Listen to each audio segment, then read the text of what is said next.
Good morning everyone. Good morning ma'am. जैसा कि हम लोगों ने प्रीवियस क्लासेस में पढ़ा definition of tense and types of tense, तो at first we will revise. ठीक है, तो what is tense? Tense is a different study of different types of verb form, है ना। वर्ब फॉर्म के डिफरेंट टाइप्स का जो हम लोग स्टडी करते हैं उसको हम लोग टेंस कहते हैं। ठीक है, उसके बाद हम लोगों ने पढ़ा कि there are 4 types of present tense. Simple present tense, and simple present tense is also known as present indefinite tense. Second, present continuous tense, and present continuous tense is also known as present progressive tense and present imperfect tense. Understood? Yes. Third, present perfect tense, and fourth, present perfect continuous tense.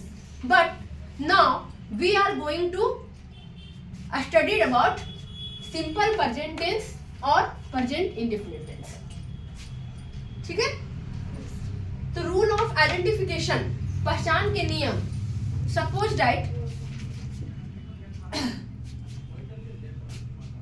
अगर हम कोई भी हिंदी का वाक्य बना रहे हैं, ठीक है, हिंदी का वाक्य में अगर हम कैसे पहचानेंगे कि ये हमारा सेंटेंस जो वो सिंपल प्रेजेंट टेंस का है या कंटिन्यूअस का है या कुछ और है। ठीक है, हिंदी का वाक्य में अगर हम इंग्लिश से बना रहे हैं तो कोई दिक्कत नहीं है, स्ट्रक्चर से पहचान में आ जाएगा। मैम ये स्ट्रक्चर इसका है, ये स्ट्रक्चर उसका है, subject plus V1 plus object लगाएंगे तो आपका सिंपल प्रेजेंट टेंस का है। लेकिन suppose that if we will make sentences from the in Hindi, then rule of identification, पहचान के नियम, ता है, ती है, ते है, ता हूं। Thereafter in affirmative sentence, a structure subject plus V1 oblique V5 plus object. Note, in third person singular numbers we will use V5 and rest of all persons we will use V1. ठीक है, next we will see examples here. मैं पटना से रांची आता हूँ। I come to Ranchi from Patna.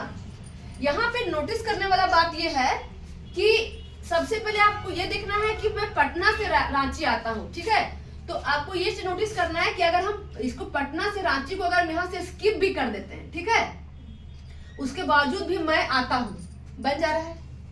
ठीक है, या तो फिर मैं रांची आता हूँ। ठीक है, कहां से? पटना से।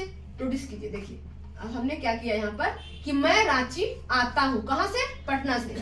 तो सबसे पहले ये नोटिस करना है कि सब्जेक्ट प्लस V1 या V5 प्लस ऑब्जेक्ट, उसके बाद जो सेंटेंस आएगा वो हमारा अदर में चला आएगा।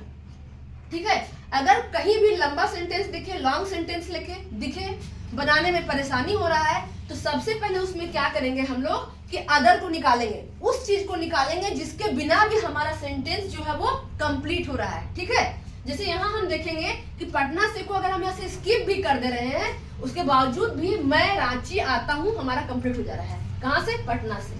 ठीक है, तो आई कम टू रांची, मैं रांची आता हूँ। कहाँ से? पटना से, फ्रॉम पटना। कोई दिक्कत नहीं। नेक्स्ट देखिए, सुरेश बाजार सब्जी खरीदने के लिए जाता है। सबसे पहले हम लोग को देखना है यहाँ पर सुरेश। सुरेश क्या है? थर्ड पर्सन सिंगुलर नंबर है ना, and I have already told here that in third person singular number we will always use V5। ठीक है, तो सुरेश बाजार सब्जी खरीदने के लिए जाता है। सबसे पहले नोटिस करना है कि अगर हम इसको स्किप कर दे रहे हैं, ठीक है, सब्जी खरीदने के लिए हमने इसे स्किप कर दिया, निकाल दिया वहां से। अब देखिए कि सुरेश बाजार जाता है, अभी भी हमारा सेंटेंस कंप्लीट है। ठीक है, सबसे पहले हमें यह देखना है कि यहाँ पर जो सुरेश है क्या है, कौन सा पर्सन है? थर्ड पर्सन सिंगुलर नंबर है। ठीक है, और हमने यहाँ कहा कि थर्ड पर्सन सिंगुलर नंबर के साथ हम क्या लगाएंगे? V5 लगाएंगे। तो जाना, जाना का क्या होता है? गो, और V5 में क्या हो जाएगा? गोज हो जाएगा। तो सुरेश गोज टू मार्केट, क्या करने के लिए? To buy vegetables. सबको समझ में आ गया? Yes ma'am.